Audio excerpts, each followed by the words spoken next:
Hi everybody, welcome to Overland News. I'm Director of Communications for Overland Expo, Nick Janes. With me on the phone and in your computer screen, Rick Stowe, the Associate Editor. Hey Rick, how you doing? Doing great, Nick. How about yourself?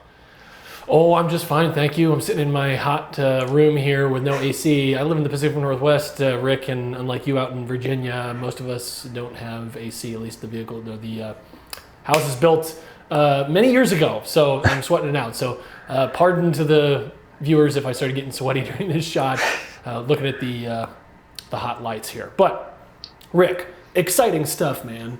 This week we saw the pricing for the Silverado EV. Let's back up for a second.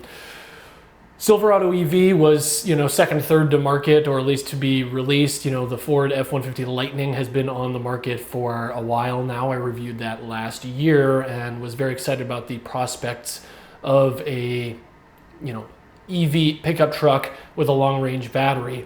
Ultimately, the long-range battery on the Ford Lightning was essentially untouchable with pricing because it started at XLT trim, and then you had to add a technology pack when it ended up kind of about $83,000 to get 320 miles of range.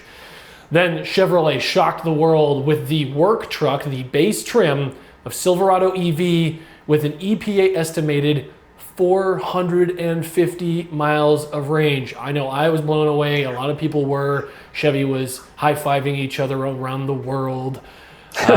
And we were expecting this thing to come in around the $40,000 mark because that's kind of what they indicated at launch when they first debuted the Silverado EV. And, well, not quite, Mr. Stowe. Unfortunately, we got the pricing this week, and the Silverado EV 4WT, which is the fourth trim of, or fourth package, level package of the WT trim. I know it's a little confusing, but it's called 4WT. So the 450 mile range on the work truck, $79,800, and that's before delivery and taxes and all those good things. And then the probably 2 or 3 WT with the 350 mile range is $74,800, again, before delivery and tax and all those good things. So blown away. Mr. Rick, what do you think? Yeah, so let's just go ahead and call this 75 and 80,000 for the sake of discussion here.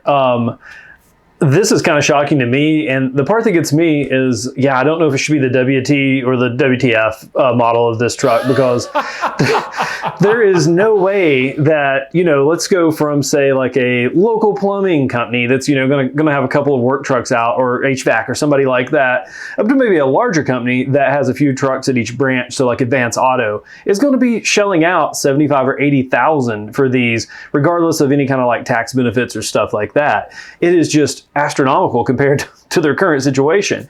I'm not really sure who the target audience is. At this point, if you're going to put in that kind of cash, like, just get a nicer truck. And of course, this is going to be a modern, truck. So it's still going to have some technology and things like that. But I think it's safe to say that there's going to be other trim packages that are luxury based and have really impressive technology packages. So I'm just really curious to see how many of these actually sell with those kind of price points. Nick, can you think of any one that maybe, I don't know, likely to pick up the WT trim on the Silverado EV?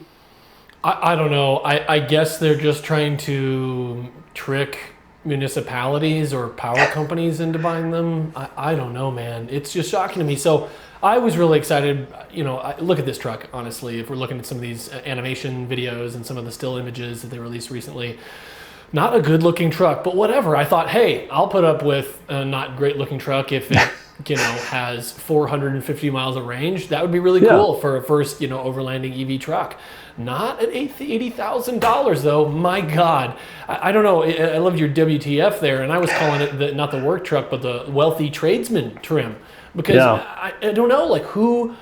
Yeah, okay. Vehicles that are over 6,000 pounds gross vehicle weight rating, businesses can write off 100% of the cost against their tax bill.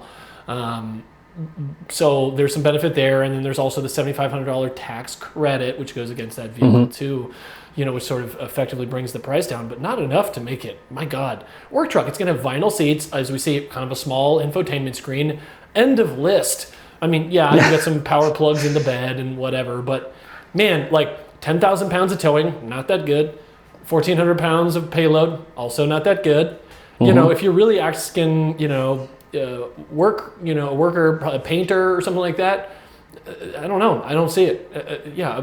A small painting business can't afford an $80,000 truck, even if he writes it off his taxes. He still has to pay the note on it. My God.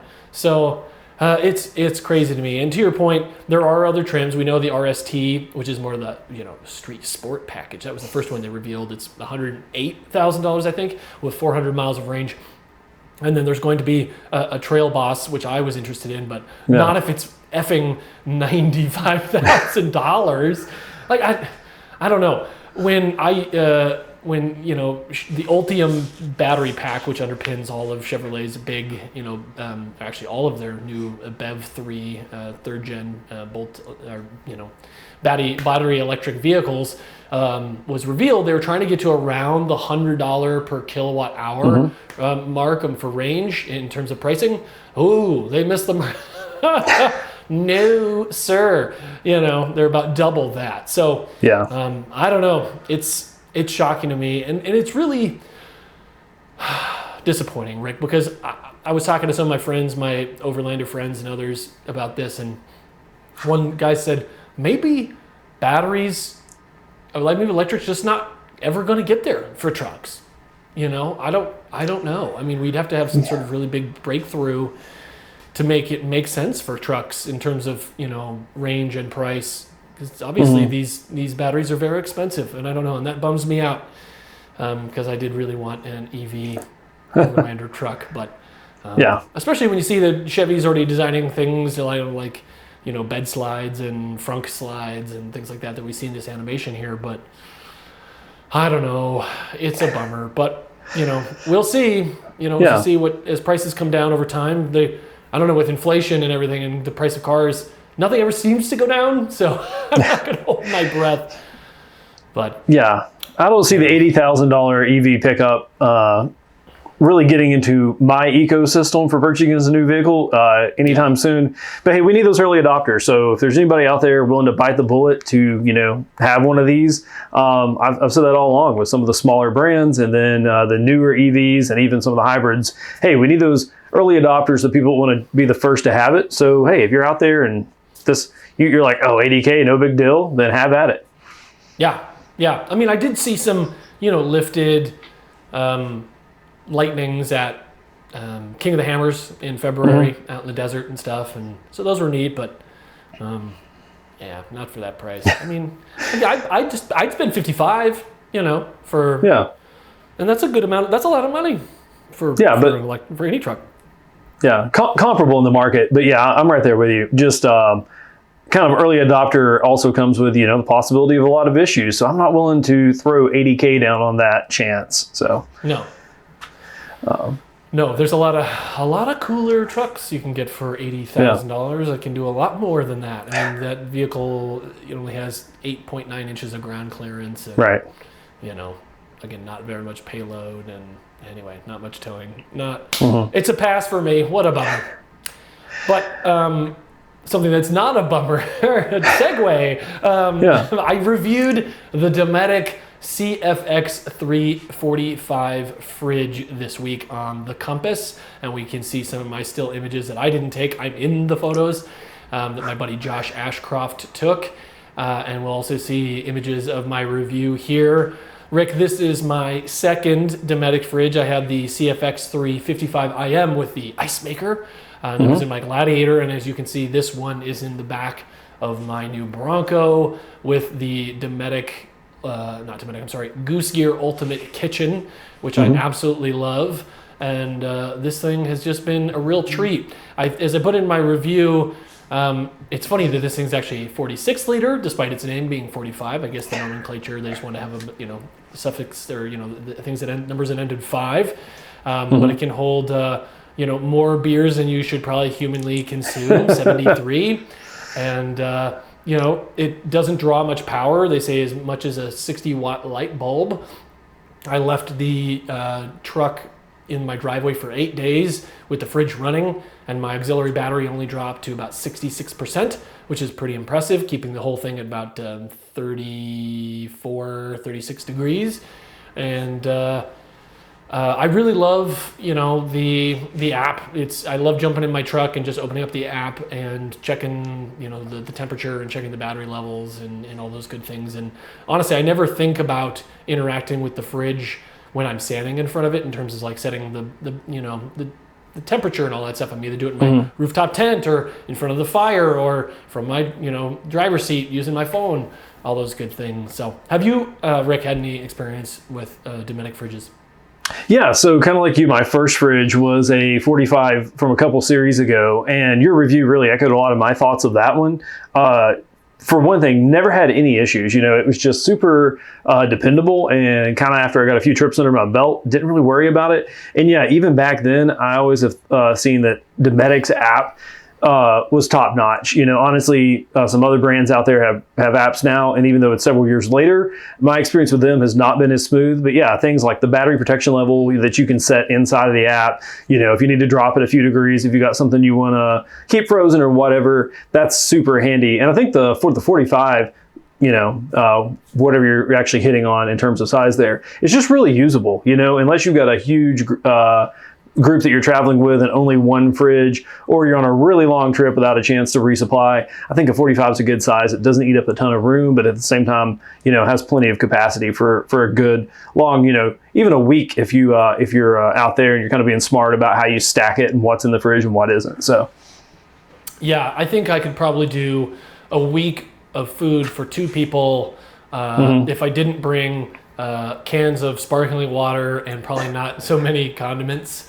Because I like all my different mustards and a jar of pickle slices. And if I left some of those at home and was a little bit more thoughtful with my packing, I could definitely live out of that. But pushing a week, you probably would want a bigger fridge. But I call my Bronco build a weekender anyway, because it's got a smaller rooftop tent on it and just that a medium-sized fridge in it. So, but for me, for 4 or 5 days, it's more than enough, even with beer and sparkling water and stuff in there. If I did have to, pick a niggling complaint, I would say that the lid is either too light or the latch is too finicky. I don't know, because when I close it, when I just drop it closed, it goes, just kind of sits down on top of the latch, and I have to punch the top to make sure it's clicked. But beyond that, and is that so hard? No, it's not. Yeah. So, in the grand scheme of things, it's a nicer latch, it's a nicer lid, it's a nicer interaction, the user interface on the screen, the little, black and white screen on there. I also noticed when I installed the thing that it had a little USB port next to the screen, and I'm like, this car is covered in USB ports. Why on earth would I need this? That's silly. Like, oh, Dometic, I don't need that. But I realized quickly that my Bronco's USB ports, when the vehicle's off, aren't working. I didn't want to turn on the car just to charge something. So I actually had to plug in one of my headlamps one afternoon to get it charged. And so I did that on the fridge, and it worked a treat, and I was happy that it was there. So you never know when those little niceties and those features are going to come in handy, and that's something that not all fridge manufacturers include, is that little power port there on the fridge. So folks, if you're thinking about a fridge for your vehicle, I highly recommend it. To that end, we have refreshed our best Overland fridges and freezers on the Compass, and we have my review there, another Dometic review, the CFX3 55IM that Stephen wrote last year, and then a few others in there as well, and an ARB. A bunch of ARBs made the list as well. So if you want something bigger, one thing from a different brand, a little bit more features, we have all of our favorites there, the editor's choice on the Compass as well. Please check that out, and we'll put that link below. Rick, what are you running right now? What are you rocking in the Colorado? Yes. So I actually got the ARB 047, speaking of that size, that is there on that editor's choice. And we've also got a smaller Dometic 35, I believe, that the lid opens on the short edge. It fits in the Subaru really well. It's a smaller kind of compact fridge, and we can orient it widthwise versus, having it lengthwise without having to worry about putting the seats down or anything. Yeah, great fridges all around. The ARB, when you check out the review in the Editor's Choice, I think has a really cool system with the included battery where we've even taken it out and just set it in camp to get it out of the truck and stuff like that. So a really cool feature for that fridge. Cool. I appreciate it. So yeah, folks, check out my review. Check out the Editor's Choice as well. Lots of good stuff there, and it's summertime. It's hot. You need a fridge. Just believe me. For sure. I was not a convert until I finally had my first Dometic. I went, oh my God, I'm never going back to a cooler. All right, we're running out of time. We're just over 15 minutes. Rick, thank you for joining me as always. We'll be shooting this next one, I believe, at Overland Expo's Pacific Northwest. Folks, we hope to see you there. Tickets are on sale now and going quickly. And there will be an all-new GMC. Don't let them know I told you. GMC AT4X AEV edition will make its public debut at Overland Expo Pacific Northwest in Redmond, Oregon, July 7th through 9th. So please come check it out. We will be there. Maybe you can meet Rick. He's signing autographs. Yeah. All right. Thanks for watching, everyone. For Overland Expo, I'm Nick Janes. Take care.